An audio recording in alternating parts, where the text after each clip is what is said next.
New Yorkers were treated to a magnificent sight today. For those up early enough to appreciate it, the USS Intrepid.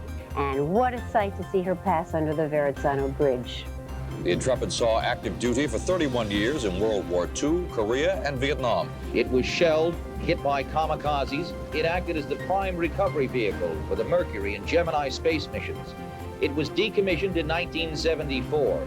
The 39-year-old ship had been scheduled for the scrap heap. Until Zachary Fisher came along. A partner in the Fisher Brothers real estate company, Fisher had a dream. The Intrepid could become a living example of history for the children of this city.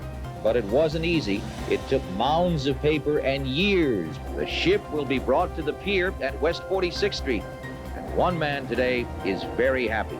I think I'm probably the only man in the world that could say my ship just came in. He had done something historic. What he wanted to do was leave behind a legacy that people would learn from.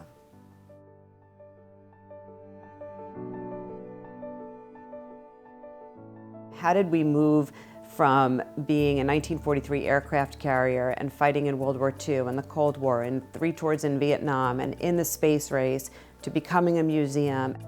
It starts with the artifacts that tell the stories. The museum amplifies the real experiences of those on the front lines of history and the stories behind the engineering marvels in our collections that were shaped by and in turn changed the course of world history. For 40 years as a museum, we have used these artifacts to teach at the intersection of history and innovation. The ship is home to so many different things.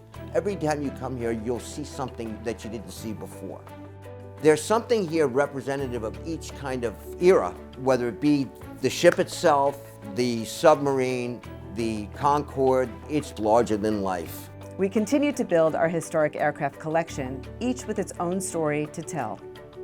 From the historic Avenger, to the F-16 Falcon, to the supersonic Concorde, the museum educates and inspires about the technological advances in flight.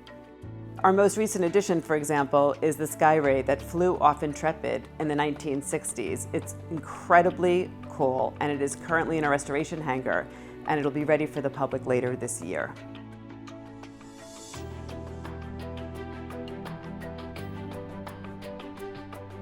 Space Shuttle Enterprise was a total game changer. Besides attracting thousands from near and far, Enterprise allows us to explore Intrepid's historical legacy to the space program, and it also provides a springboard to examine the present and future of space exploration. It really opened up space in a very meaningful way. 5, 4, 3, 2, 1, and... So I spent 14 years in NASA's astronaut office, flying 4 times to space, and then both terms of the Obama administration as the NASA administrator. Intrepid has a special affinity for me because it's the home of the Enterprise, which was the very first space shuttle ever produced. The space shuttle represents an opportunity to speak about our future. How do people go into space today? Where are they going? Where will they be living? What experiments are being done? How is it improving human life as we know it today? The space shuttle was the first spacecraft built that would carry 7 people. It wasn't designed to carry just test pilots, and to be blunt, just white test pilots. With the beginning of the shuttle era, NASA began to bring women, people of color into the program. It opened up the opportunity for space flight to people who would have never had that before. I never dreamed of being an astronaut for the very reason that there was nobody who looked like me when I was growing up in Columbia, South Carolina, and the shuttle really changed that. Kids from every borough in New York and every country in the world can come in here, and it may inspire them to do something about which they never dreamed before.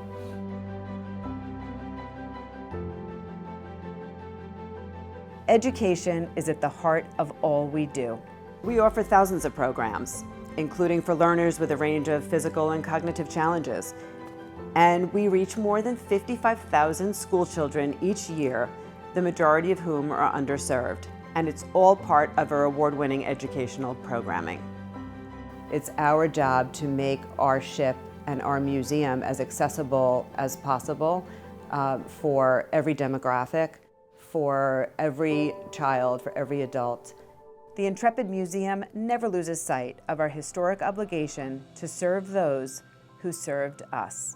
So we offer an incredible array of veterans programming for their families, for veterans alone, to come together, feel comfortable, learn from each other, and just be able to breathe. The Intrepid Museum is for everyone. We just 3D digitized the entire ship. All the types of things we can do with this 3D digitization, augmented reality, virtual reality, we're constantly connecting to and trying to stay ahead of where the world is going. We've arrived in a big way, and we have an impact well beyond these steel walls. We want to continue to grow that. For 40 years, this ship has stayed afloat by the efforts of so many. That's a family that we hope will just keep widening every day. I would hope that everybody walks away saying, I want to be an instrument of change for the Intrepid to take it into the next century. And I think that's what Zach would be most proud of. What the ship has done over those 40 years and what's come from it. Zach's legacy was the acorn that became the oak, but that oak just keeps on growing. I didn't think that it was possible for a man's dream come true this way.